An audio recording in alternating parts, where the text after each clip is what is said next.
Hello, in this video I'm going to show you how to enable or disable showing voice memos and the Siri Search, so right here on iPhone.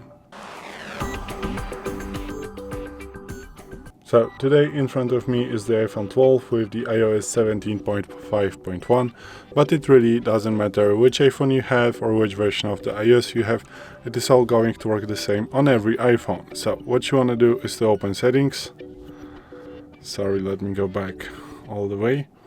And then, maybe first I will show you that I can still find voice memos and the Siri Search, as you can see.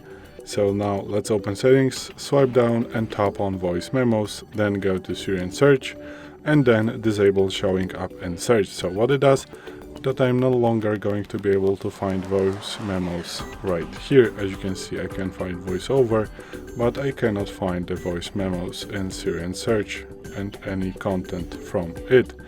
As you can see, voice memos, as you can see, nothing is here. So this is it. Thanks for watching. I hope this video helped you. If it did, please leave a like and consider to subscribe to our channel. Bye!